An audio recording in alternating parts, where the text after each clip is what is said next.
Well, good evening, everybody. Welcome, Gary Spike Sr., Brian Barber. Hello there. Rebecca. How is Rebecca doing? Oh, Thursday evening. Lee Covey. Hello there, Lee. Welcome back again. Nice to see you. Isn't it right, Mr. Brian Barber with the sweet and low box? But yes. Standing Stones.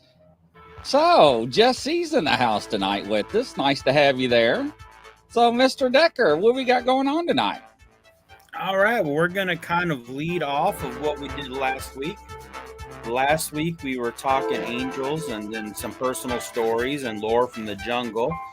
This week, we're going to kind of switch it around a little bit, and we're going to go to the other side now. We're going to start talking demons. And if we're talking demons and the negative side on Grizzly's show, there's got to be one guy that comes in on the conversation with us. Yes. And I wouldn't do it without this gentleman. So let's go ahead and bring on our special guest. Welcome, Dr. Carroll. How you doing there, buddy? Good evening. Good evening, gentlemen. Good evening. Nice to see you on a Thursday. Yes. Yeah. It's a cold, dark night out there. It's a good night to get together and have some good conversation. Absolutely. It's going to be, it's actually they're calling it a cold night here in Florida, but it's warm for me. I'm excited. I'm sitting outside in the fresh night air and enjoying the weather while everybody's inside with the heat on and sweatshirts and stuff. It's crazy.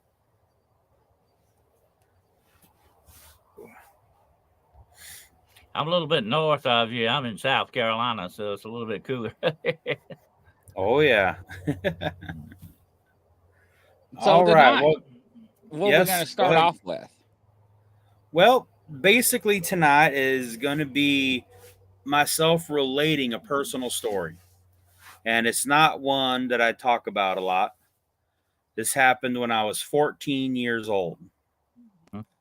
And it's had such an impact on me that I still remember it clearly, just like it was yesterday. And it's a bit of a story. It's a bit of a story. Right. Yeah, that's exactly right, Rebecca. We got angels and then fallen angels. And I know this is I don't say a touchy subject, but it's a subject a lot of people don't understand or don't have a lot of experience with, you know.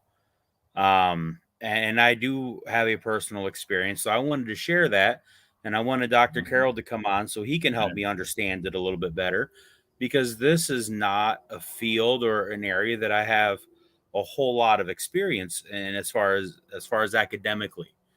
And so I wanted to bring him on, and so we could discuss it. Maybe he can shed some light onto my story, because, you know, I've gotten a lot of mixed results when I've relayed this to people.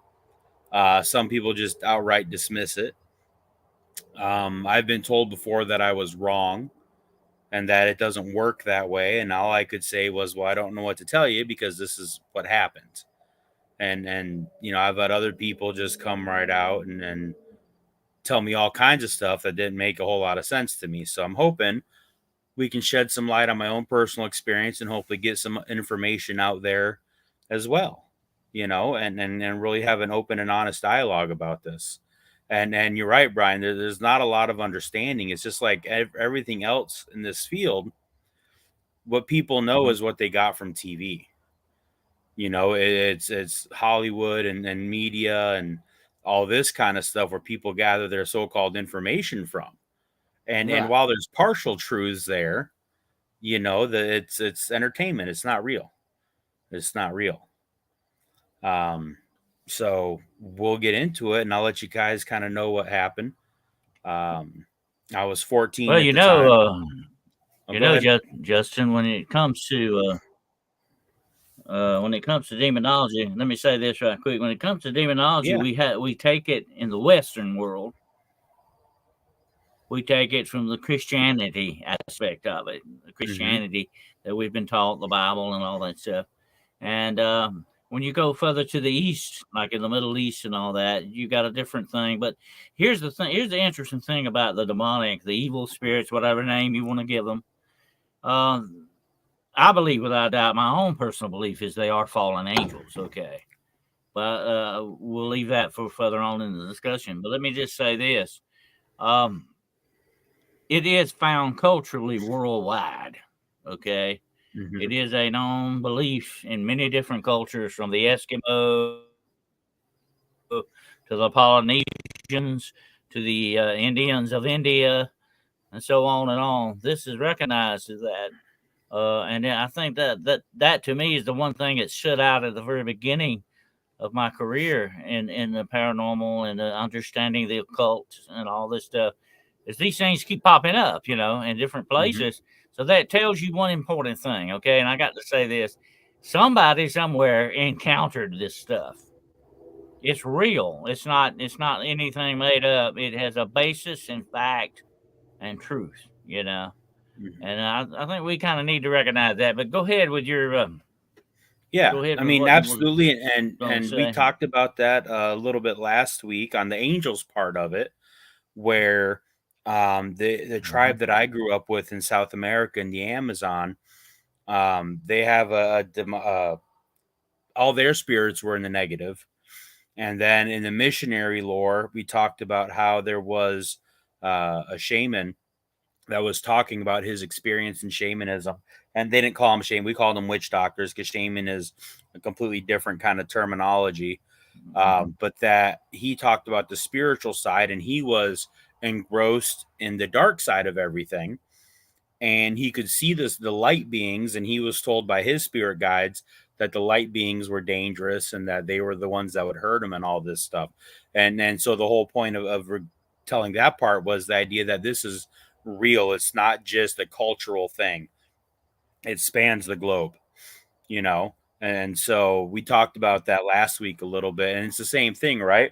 If we believe in angels, then we have to believe in fallen angels, because they're the same thing. They're just in different places right now.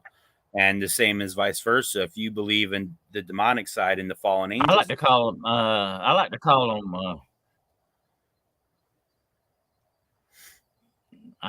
to call them ex-angels, because that's what they are. They're no longer angels. They are fallen angels. They're ex-angels.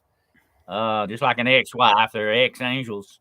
And they cause a lot of problems in this world. If you really understood, if people could really understand the depth to which they have integrated themselves into our society, into our very lives, it would scare the crap out of you, okay? Because they are deep into every aspect of our world, our government. I've been contacted by the government about demonology. Now, what does that tell you? Okay, the government recognizes there's something going on with the demon aspect. Okay, that's the book I'm writing, by the way. It's called The Demon Factor, the Age of Supernatural Darkness, and they have integrated themselves into every aspect of our civilization, Justin. They're in the media. They are in church. They are in schools. They are in businesses. There are corporations right now. Now, let me tell you this. This is going to sound freaky. There are corporations being run by demonic entities right now. Okay. Yeah. Disney may be one of them. I'm not sure. I'm not going to get into politics on that tonight. But there's a lot of going on in this world that has the demonic behind it. Yeah. And here's what I tell people as a demonologist, and I've been studying this stuff for over 55 years now. Okay, it's been a long haul.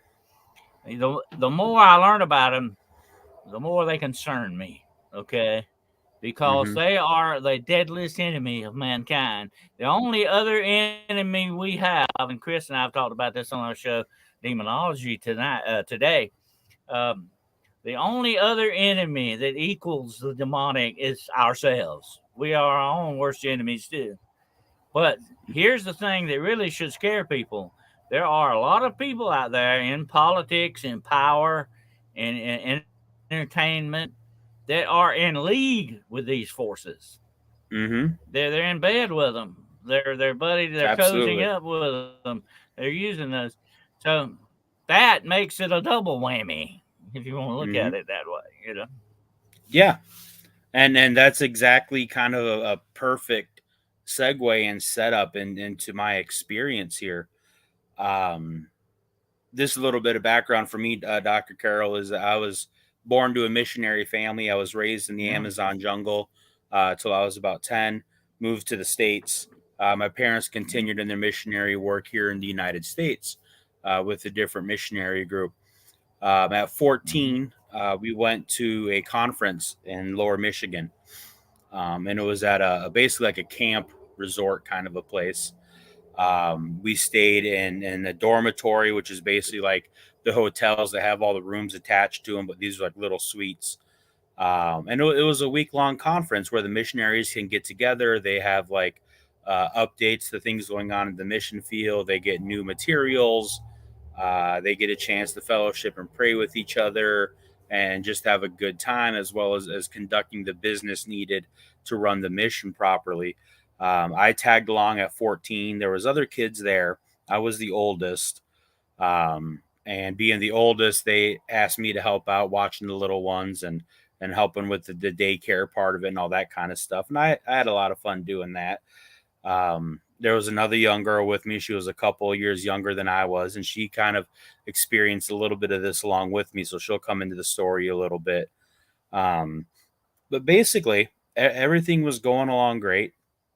A couple nights into it, we were the second to the end in line in our dorm area. And at the one next to us at the very end was a young single male missionary. And he had brought a friend with him. They were from a big city.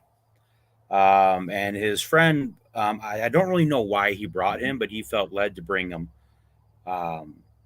And we would hear at night a bunch of noise coming from their area, from their rooms, like a lot of thumping and banging. And then we just kind of figured, it was just guys having fun over there playing, basketball or wrestling or whatever, just guys having fun. But after a couple nights of that, there was a knock on our door, and the missionary guy had come over and was kind of in a panic, and talked to my dad, and then they quietly left. And I remember laying there at night waiting for my dad to come home, and he didn't come back in at all.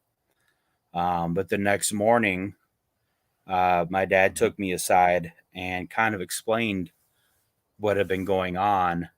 And apparently this young man was possessed. He was a possessed young man. And so my dad went over there and was praying with them, with the other missionary. And the first night, I really don't know what all happened, but I know the next day they held a meeting with several of the men, and they started praying over him and counseling him to start with, because you don't just run in. They talk to him, and apparently this guy, I'm intentionally avoiding his name. I don't want to put any names out there. He possessed certain powers that he showed off to the gentlemen, the guys that were talking to him. Apparently, he had taken the fan blades in the room that they were in on the ceiling, and while they were spinning clockwise, he stopped them, and they started spinning counterclockwise. And that's not something that would just happen, but he literally did that with his abilities. He also explained that he had the power to have any woman that he wanted. It didn't matter who she was or who she was married to. If he deemed that he wanted her, he would have her, kind of a thing. And so once they talked to the guy and prayed and counseled him, they went ahead and performed an exorcism on him later that evening. And they supposedly exorcised many demons from him. And from what I was told later, one would come forward and it would have an attribute like blasphemy. and it would be blaspheming the entire time, and they would pray over it and cast it out. The guy would go into seizures or different things like that. Mm-hmm. And then there'd be a period of rest where everything was kind of calm, and they would keep praying over him. And then kind of like drawing out poison, another one would come to the surface, and this one might be mockery, different things like that. And it was continual. And just to back up just a little bit, before this started happening in the afternoon, I was overseeing a group of young kids playing, and my friend was with me there. And this gentleman happened to walk by us, and he was smoking a cigarette and walking by. And I happened to kind of look at him because I'd already been told kind of what the situation was at this point. And he was smoking a cigarette, walking by, and just leering at us. Like, the look on his face was just like he knew I knew, and he was very cocky about it. And his eyes were pure black, and it wasn't just dark colored eyes. It wasn't just like people nowadays can wear black contacts, but you can tell it's their eyes. This was like there was nothing there. It was a void. There was impenetrable depth to his eyes. And I immediately turned away with this young girl, and we started praying, and he went away. And that happened that afternoon. And so going into the night, they're doing the exorcism, calling forth all these multitude demons. And by the end of it, they felt that they had most of them out, but there was still some hanging on. And so later that day, some of a new group of missionary men that weren't up all night with him, they went out into the hills around this camp. And I remember just hearing this scream echoing through the hillside and through the mountains and through the camp. And it was a horrific sound. And it was this gentleman going through this process. And it was just, it broke me down. Inhuman. It sounds inhuman. I can't even describe the sound of it. It was. I've heard that scream. It's very inhuman. It was heart wrenching. But they came in that evening, and they said it was done. The exorcism was complete, and the gentleman had prayed to God and accepted Jesus as a savior. And so we thought it was over. We were celebrating. Everybody was happy. The guy looked like a whole new guy. His countenance had changed. He was smiling. He was bright. He was happy.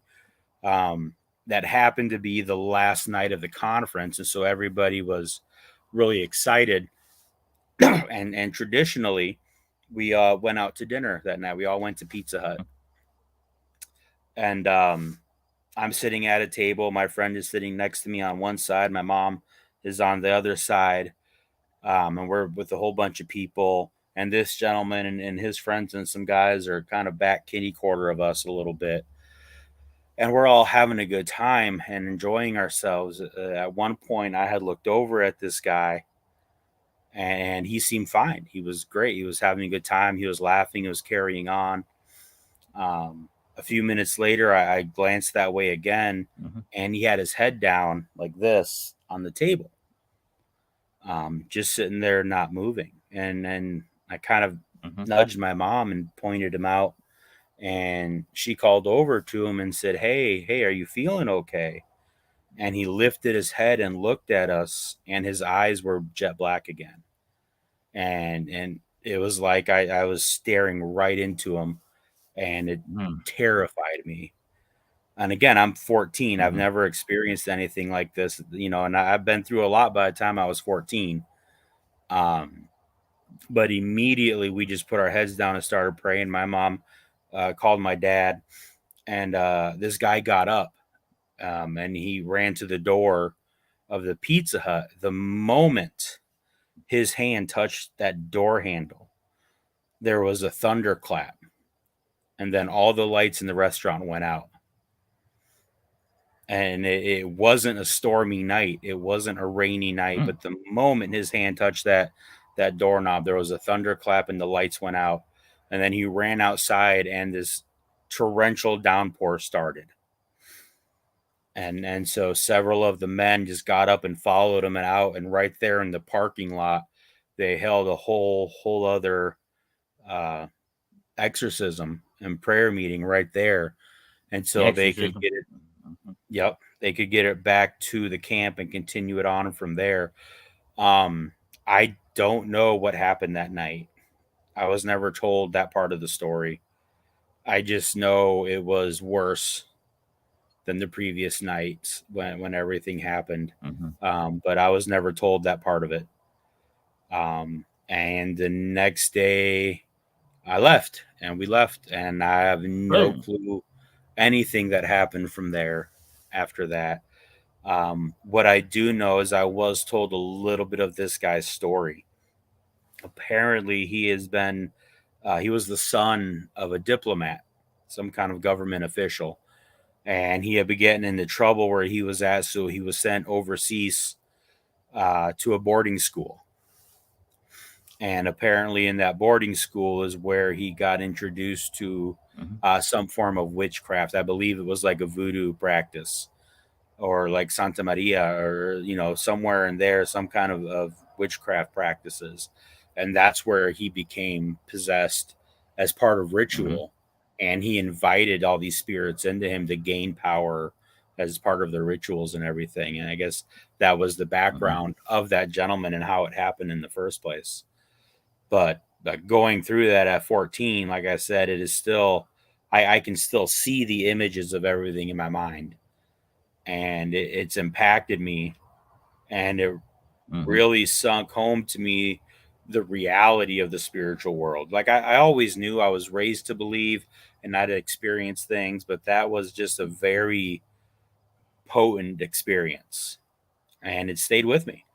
I'm 42 years old now, and it still has. Well, Justin, let me say this, and I've said this before.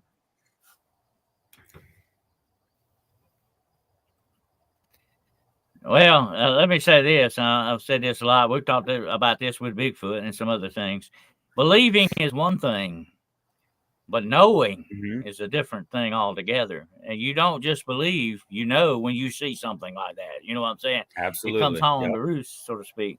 And I'll say this, it's very interesting that was missionaries and stuff, because one of the special hatreds of the demonic are missionaries, by the way. They hate missionary work because it is an evangelical outreach thing. But anyway, let me say this about the demonic, okay, and what impressed you so much about that. And I'm not saying impressed you in a good way either. I'm sure it didn't. But it did have a profound effect upon you, because when you see something like that, it changes your life.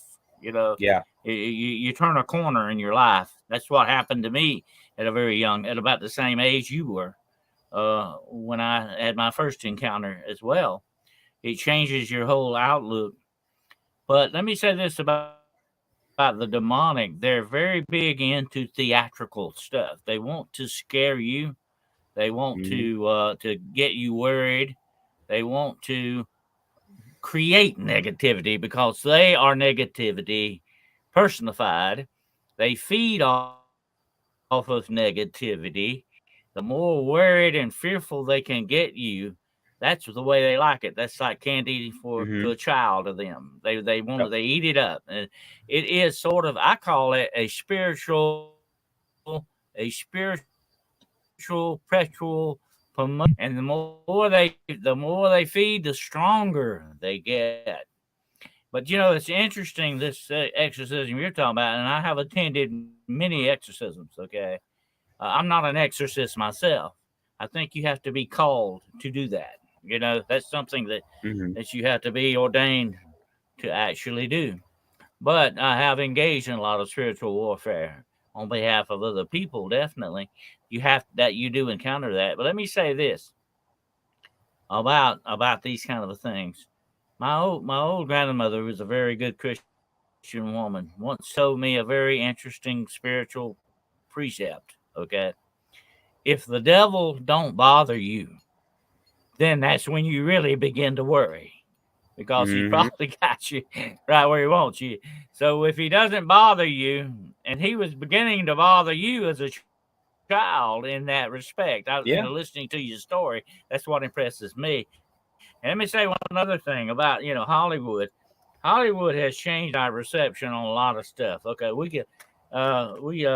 Chris and I often call it Hollyweird, by the way. Oh yeah. But you just don't go in, do an exorcism, and walk out 2 hours later. It don't usually go that way. No. You see, you've seen that with your own eyes. It can take weeks sometimes to free people from these things. And the more demons in them, the stronger the demons are, the longer it can go on. And here's one more aspect. You talk about that was witchcraft involved. The demonic are opportunists. They're waiting for an opportunity. They're waiting to find a chink in your armor. If you open the door to them, and whatever form of fashion you open a spiritual doorway to them, whether it be drugs, alcohol, sex, whatever your obsession is, whatever your weakness is, that's what they're looking for. And that's where they'll hit you. Just like an army camped outside of a castle. They look for the weak point on that castle so they can invade. And that's what you're doing here with the spiritual forces. That's what you're facing. People do not understand about that. I have seen the demonic. They are unseen many times, but I've actually seen them physically as well. Okay, face to face. I know they are real. I know without a doubt how very dangerous these individuals are, because we got to remember that although they are ex-angels, they still have some angel attributes. And let me tell you this. This is from the book of Job. I know you're familiar with this, but I was reading it just today. Listen to this statement, okay? When God laid the foundations of the universe, of the heavens and the earth, the morning stars sang together, angels. They have almost always been there as long as God, although God's been there a little bit longer than they have, but he must have created them somewhere far back. They're not just something new. They have been in existence for time immemorial. They are very intelligent, very powerful, very virulent beings who see the face of God. But the ones who have fallen, they've lost a lot of that angelic power. They've lost a lot of it, but they're still dangerous. And we have to understand how dangerous our enemy is, okay? Just like if I call you up tonight and say, Justin, don't go in your bathroom. There's a 10-foot rattlesnake in there. Most people got to go to the bathroom and peek in. Make sure I'm not telling them a lie. But if I'm trying to warn you about something, you might better take a little caution with that if I warn you, okay? Right. And that's what I'm saying about the demonic. We must get that point across to people. They're not something to be played with. I call them spiritual pests. You eradicate them like you would roach bugs or termites. You want to get them out and get rid of them and be done with them. You don't want to play with them. You don't want to associate with them. You definitely don't want to communicate. And here's another thing, and I'll say this about that. Angels are not spirit guides, okay? A lot of people got that wrong. Listen, folks, the angels, that's not their job. Real angels are not real spirit guides in that respect. That is the job of the Holy Spirit, okay? To guide you, protect you, and help you learn and comfort you and do all. But angels, that's not their job. You may have a guardian angel. Okay. Yes, I believe that. But that's not an angel's job. If somebody's telling you I'm the angel Gabriel and I'm your spirit guide, you better look at that 2 or 3 times closer, okay? Because that may not be who you're really talking to. Because that's not the main job of angels. But it is, however, a job of the demonic to lead you away from the truth in that respect. Yeah, it's just one of the questions I had. Not so much a question, but just more of a point of clarification for me is I had people tell me when I've relayed this story that, oh, that's not how it works. Like, you have to know their name and cast them out by name, and if they just call themselves an attribute like mockery or blasphemy or these things, then you didn't really do anything. And I go, well, I don't know what to tell you, because I just know that's what happened. That's what I was told, is that they would present and they named themselves after that attribute. You know, they were calling, I am mockery, I am blasphemy, I am hatred, all these different things. And they were, you know, I've been told by people that's not how that works. So they do. Well, they do. There are demons who are over different things. There are, just like there are 9 choirs of angels. I don't know if you're familiar with that, but there are 9 choirs of angels, 9 specifications of angels. I'm not going to name them for you tonight. But the top of the choir is the Sephrim, and the bottom is the angel. Okay, there's 9 of them. So are they also echelons of demons. There are demons of perversion. There are demons of alcohol, and they oversee a lot of different things. And here's the interesting thing: although they cooperate better than any army or government on this planet, okay, they are organized better than anything you would ever want to run into. I have to hand them that. Okay, they are organized, but yet they hate each other.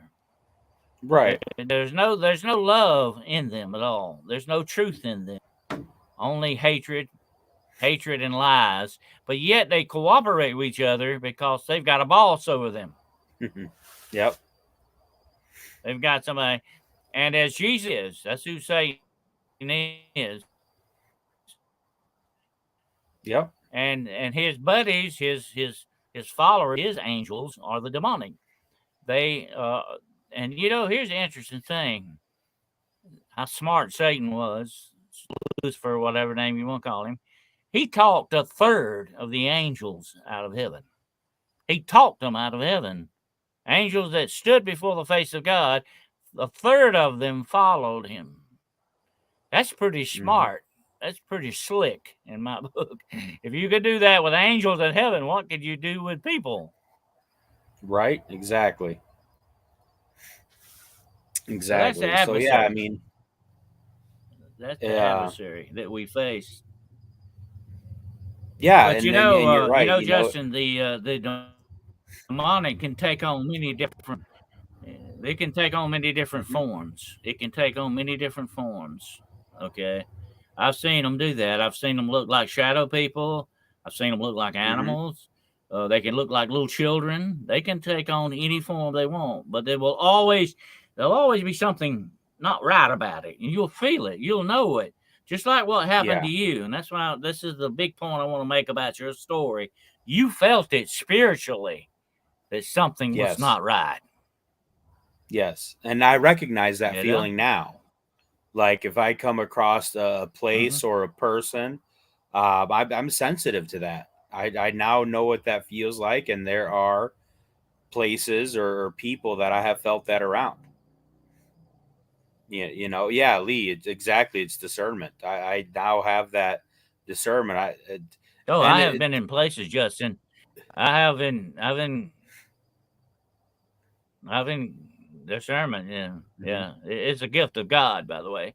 But let me say this: I've been in circumstances around people and places where I felt evil so thick it was like a fog. Yeah. You could touch it almost. You know, that's how thick it would be. You could feel that. And when you feel something like that, you better pay attention to it. You know, because it's a built-in safety mechanism, spiritual built-in safety mechanism. Yeah. Yeah, and then there's even been a few times where I've seen eyes like that again, where it was just that black depth that, and it's really hard to describe unless you've experienced it. It's literally like looking into the abyss. It's not like looking into a shark's eyes. I've seen it. I've actually seen liquid eye. It's not just a regular. It's not just a regular blackness. It's hard to describe it, but you know, I've often said it really is true, that saying, you know, the eyes really are the windows of the soul. They really are, and I have actually seen that and I know Chris, being ex-law enforcement, has experienced it as well, where, you know, this eye change, color goes on. You know, there's something looking back at you is not human. Yep. You know? Yeah. So stepping away from my story, just to kind of segue this into a little more cryptid thing, and kind of get into a little more paranormal side of everything. There's a big trend right now, a big theory of Oh, he froze. The lost souls of You're breaking up, Justin. You phrased it up a little bit there. It's offspring of humans and angels. You think? I think the demonic's interfering with us tonight. Seems like whenever you get on this subject, weird, freaky things happen. So so it doesn't surprise me. It doesn't surprise me. But yeah, you know, discernment is a gift of God, one of the gifts of the Spirit. Discernment is a good thing to have. Definitely. Lee says, "Do you guys ever experience people in that will look at stories? you a certain way? It's like that they know when the Holy Spirit is within you." Yeah, I have actually felt that. Yes, my own self. I've actually had people randomly come up to me and ask if they can say a prayer for me, or ask if they can pray a blessing over me. Just kind of out of the blue, kind of randomly. And I don't know what to make of it. I allow them, of course. Chris got the holy water out here. Yep. But as I was saying, the idea as that. You know, people, go ahead. He's got a lag going on. Yeah. Go ahead, Dr. Carroll. Well, let me say this about. Let me just say this, Justin, Chris. One thing we got to remember as people who are involved in paranormal research and investigative research or whatever, we've always got to remember that the demonic card is on the table. We can't discount that, okay? Because it's there and it can play a very big part, and we can't, disregard that. And we do it to our own safety or the safety of others if we do. So we've got to be very careful with that. But I have actually had some paranormal investigators, I don't believe there's any such thing as demons. I've had them actually tell me that to my face. I say, well, they believe in you. Whether you believe in them or not, they will believe in you, and you may find out the bad way one day if you're not careful. But that's like was mentioned at the beginning of the show about a certain paranormal investigator who, gets possessed all the time on TV. But anyway, you better be very careful what you're playing with, and you better understand what it is you're dealing with. And here's one more thing I've done, and I've done a lot of spiritual research over the years, not just cryptid, UFOlogy. I'm into all of it, but a lot of spiritual research over the years. And I have counseled people with these demonic problems all over the world. And it's not just something local. It's something that takes place everywhere in a lot of people's lives. We must understand that. But the one thing that you need to know when you deal with these forces is they are very, very deceptive. Okay? Very deceptive. And you better know what you're dealing with when you go up against them. And you better, and the Bible strictly tells us, I know you've heard of this, Justin, try the spirits, test them to see what they are or what it is you're really dealing with, whether it's a spirit from God or a spirit from somewhere else. Absolutely. And a lot of times these things have actually does this to my face, I'm the spirit of a little boy, or I'm the spirit of something. That's a pack of lies. The demonic can masquerade many times like human spirits or ghosts, but that's not true. That's what they're basically trying to do to you spiritually. It's a spiritual attack against your true faith. They spiritually are trying to lead you away from the truth so that you will believe the lies, and they get more of a hold on you that way. See, that's what they're all about. Sure. The way I was taught was they don't have to get you to believe that they're demons. They don't have to get you to believe in all this stuff. They just have to get you to question your faith and question if Jesus is real and all this kind of stuff. They don't have to convince you they're real. They just have to put that doubt in your mind that Jesus isn't, and that's a lot easier. I think a famous preacher once said the power of the devil, Justin, is that nobody will believe in him. He's got more power if you don't believe he exists. But even if you know he exists, he can still. You got to be very careful. I agree with you. I agree with you 100% on what you just said. Yeah.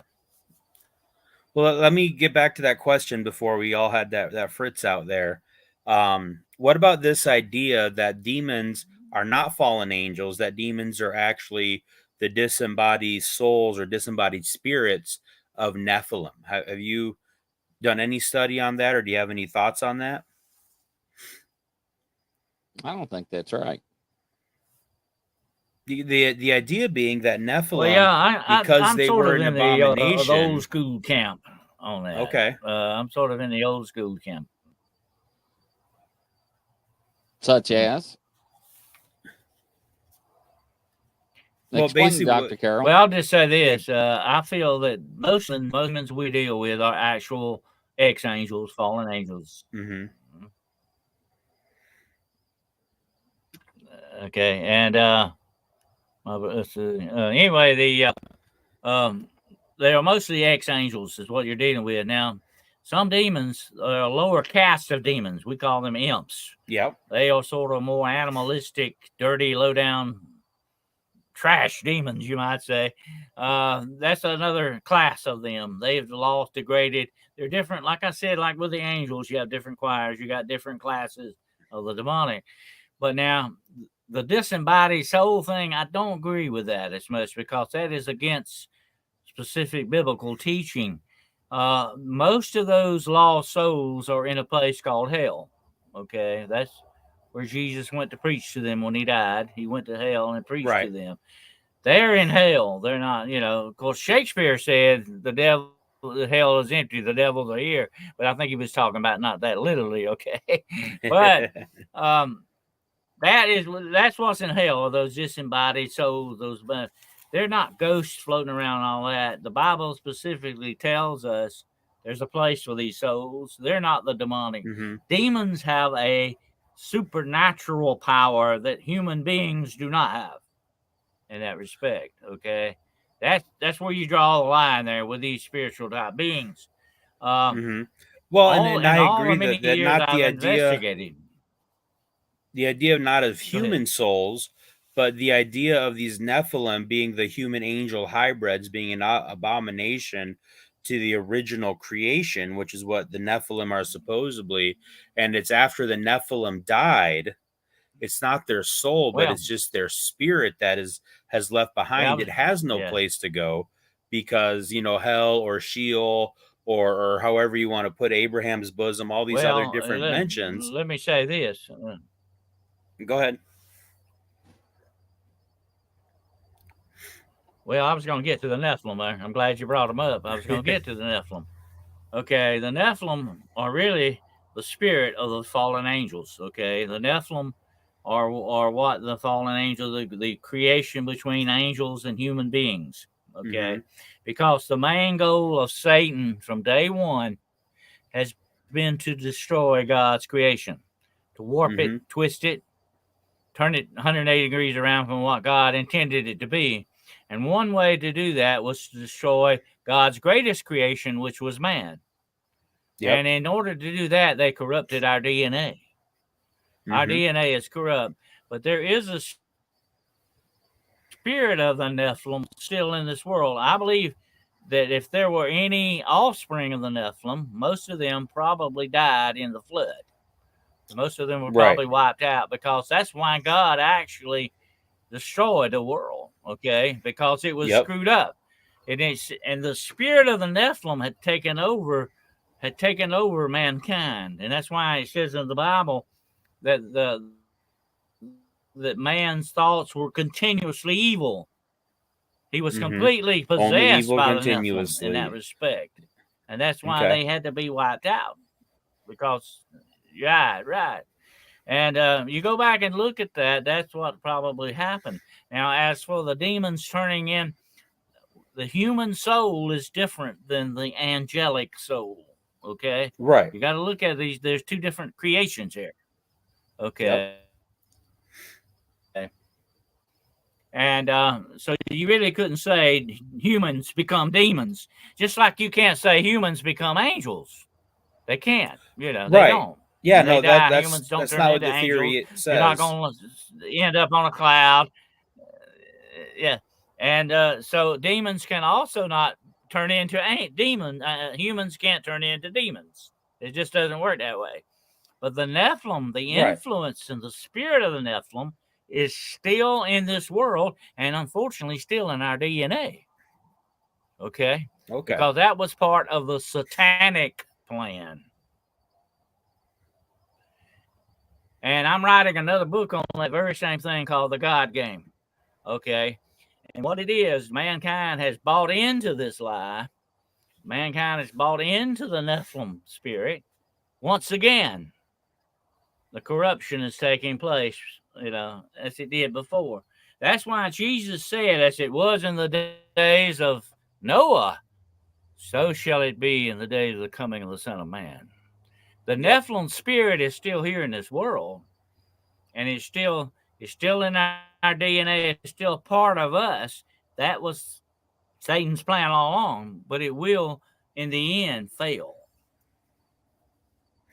Yeah, I agree. In my studies of the scriptures and going from where I was originally taught, very orthodox evangelical type of Christianity, to my own studies and my own falling away of the teachings and then coming back to it, it's this idea that when you really read through the Bible and you read it cover to cover and read it as a whole, as a continuum, you realize that the whole story is about basically the bloodline and how we are the creation, we are the bloodline, and the whole point was to stop us, and Jesus is the way to save us from it. But even at the very beginning in the Garden of Eden with the fall, where it talks about your seed will bite his heel and his seed will crush your head.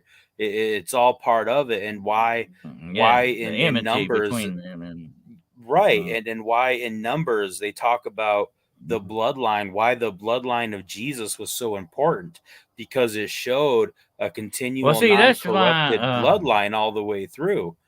And it has and it's the whole thing. That's why the blood is central to the whole thing. Go ahead. The blood is the life. The blood is the life. Let me say this. That's why God set aside a race of people as separate, the Jews.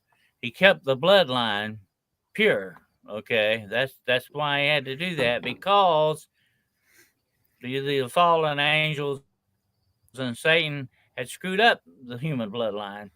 But he was able to secure that bloodline through the Jews, and Jesus comes out of that bloodline all the way from Adam down.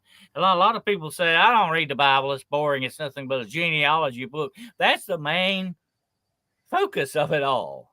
Exactly. Is to show you exactly God's plan. That's God's plan. Yeah, and absolutely. And I firmly come to believe that, and my teachings, and a lot of people ask what denomination or religion I am, and I say I'm really not a denomination. I believe in the Bible and what the Bible teaches me, and what that stands for and how that works.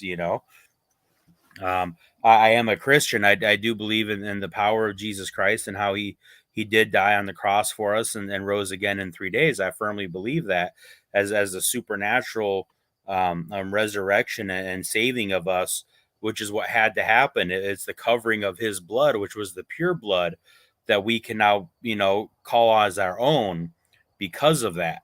And it all has to do, again, like you said, with the corruption of the flesh to begin with. And that was the whole. And the problem is, the culture back then knew it. They understood that. And that's why the Bible is written the way it is, because they were trying to express it in a way the future generations would understand what was going on. Well, and Justin, the problem we run into, and I'm not a religious person in that respect too. Religion is a man-made thing, by the way. That's I mean, you have to ask, what religion was Jesus? He was no religion. God doesn't push one religion over another. Okay. That's a man-made thing. You got to understand that. But one thing we do need to understand and grasp the situation is that God has set this up a certain way, and that's the destiny of mankind will play out. And no president, no king, no army, no corporation, no group of people is going to change that destiny, because God has ordained it that way. And if you look, just like you said, if you look at the Bible, it ends where it begins, and it begins where it ends. Yep. It's just a complete circle back around to the way it was and then the way it's supposed to be. That's God setting everything right again the way it was supposed to be. Yep, absolutely. Beginning. And that's the way you got to look at it. That's what it's all about. I agree. And the point of tonight was to not get into biblical study, but to have this understanding of there's light and dark. There's that dichotomy. It's all there. And if we're going to be honest with ourselves and studying paranormal and cryptids and the so-called monsters that go bump in the night, we need to have a full understanding of what's going on in the world around us. And that's a big part of that. And I bring that into my research, that filter, that understanding. Exactly. But I don't bring it with fear. Exactly. That's one thing I have learned. And my fiance Jennifer even comments on this sometimes. Oh, I'm not afraid of anything. And my philosophy is, what do I have to be afraid of? Like I've looked into the eyes of a demon, and he was conquered by Jesus. And I've looked into the eyes of men, and I don't find fear there anymore. I have no fear of this stuff. I respect it. I honor it. I know it's there. I know it's real, but I'm not afraid. And so I can look at some of these things that other people, don't really want to look at, and it doesn't bother me. Greater is he who is in me than he who is in the world. And I fear nobody. Something we, and we got to remember that very important passage, Justin, and it's one of my favorites. For God has not given us a spirit of fear, but of love, and peace, exactly, and a sound mind. Mm-hmm. That's exactly what God. That's where you deal with. That's what faith is all about. And the greatest of all these, the greatest of all these things, and Chris and I have talked about this many times on the show. The greatest of these things is faith. Okay, without faith, without works, your faith is dead. Your faith has to be a living, real thing for it to work for you and work against this darkness. Absolutely. Absolutely. Without that, you're kind of twisted out there slowly in the wind by yourself. You don't want to get in that situation. You want to have that faith. Mm-hmm. So I really want to put out there and stress, there's a lot of people out there that believe if you're a Christian, you can't believe in this stuff, or you can't look into it. I had some very close friends of mine that were petrified of watching the ghost hunting shows on TV. They were literally petrified. They were in my home. They asked me to change it. They said, "Don't you know you're opening up portals for the things to come in?" And I said, "You're a professing Christian. What are you afraid of? Why are you so afraid? Why are you in that's fear? The fear. That's what something these, you're watching forces, on TV." Exactly. And I was trying to explain it to them. And then they were just, and out of respect for them and love for them, I changed the channel, but I tried telling them that, you don't, why are you in fear? You don't need to be in fear. This is ridiculous. You're watching a TV show. For one, 99% of it's made up anyway. Let's be real. as we're watching these television shows, they're for entertainment. That 99% of it isn't real, so you're just creating your own fear out of nothing. And for two, if you're a believer and you're covered by the blood, then you have nothing here's to fear another to thing. begin You with. got to be careful, though, a lot of these things about bringing. You got to be very careful, though, and guard yourself very well against a lot of this stuff, because if you bring it into yourself too much, it can overwhelm you. It can gain a foothold in your life. So it's best to avoid as much negativity as possible, so that you don't have a problem with it in the future. And here's what I say about, I tell people a lot of times, your lifestyle is what, affects your spiritual life as well. If you dabble in drugs, Ouija boards, witchcraft, if you dabble in alcohol or sex deviation, or whatever the situation may be, these forces see that. They say, this is how we can get, in this guy's life. He's opened the door for us now. And you don't even have to open the door. Just crack it a little bit, okay? Just and they'll come in. That's all it takes. And you got to guard. You got to guard your soul well. Yeah, that's right. You got to guard yourself very carefully in this world that's around us, because this demonic influence is hitting us 24/7, day after day after day. Our children is twisting their minds. It's brainwashing us. It's constantly inundating us, and we've got to have some kind of a spiritual safeguard and bumper against that, or we'll get in trouble. Yeah. It's interesting. People think the imagery in the Bible is just random imagery, but I don't believe it is. I believe there's very intentional imagery. So when it talks about the fiery darts from the devil, and it talks about the armor of God, the arrows are designed to find the chinks and weak points in armor.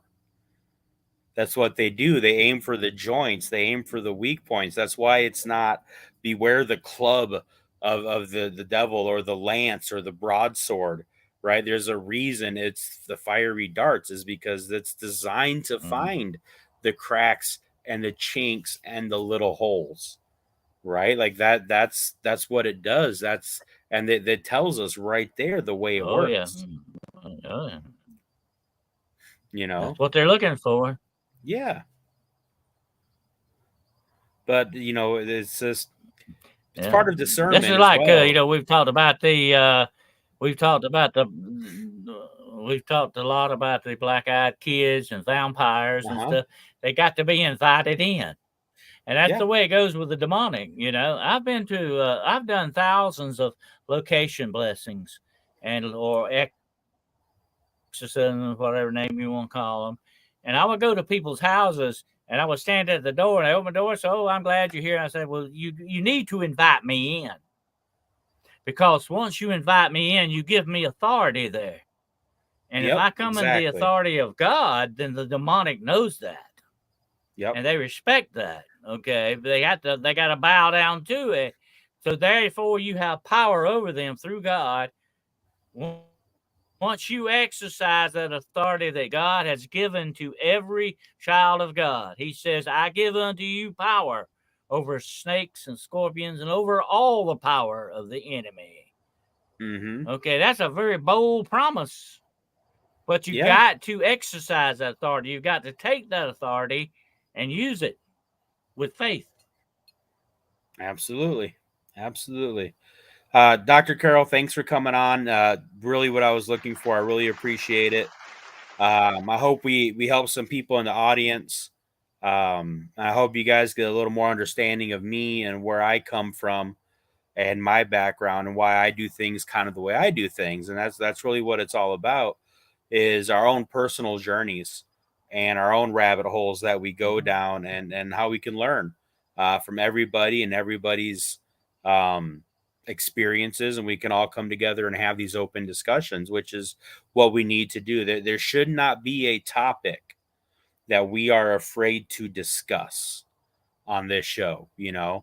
Now, granted, I was given a list by Grizz of things not to talk about, but that's, more for political reasons than anything else, or for sponsorships, and right. But that's not the same thing. Yeah. We just really need to be open and candid. And so anybody in the audience, message us, come on the chat and message us, me or Grizzly personally. And if you have something you want to talk about, or bring it up to us, and we'll do a deep dive, and we'll find out what's going on as best as we can. And if I don't know anything, because I am not an expert in every field, I will try and find the right person to bring on, and then we can have these discussions. So, and that's why we wanted to do it. That's why I wanted to do it. Anyone out there needs to, if anybody out there wants to ask me any questions, or they have any concerns, you can get in contact with me at my website, DennisWCarroll.com, or you can email me at DennisWCarroll@gmail.com. If you have any questions or concerns or anything, or you just want to tell me the story or whatever, feel free to contact me. And check out my show every Wednesday night at 9:00 p.m. Eastern Standard Time, Hunting the Shadows. And of course, every Sunday night with Grizzly Chris at 9:00 p.m. Eastern Standard Time with Demonology Today. Thank you, Dr. Carroll, for Coast to Coast around the world, ladies and gentlemen. We'll call it a wrap. Godspeed. We'll see you soon. Thanks.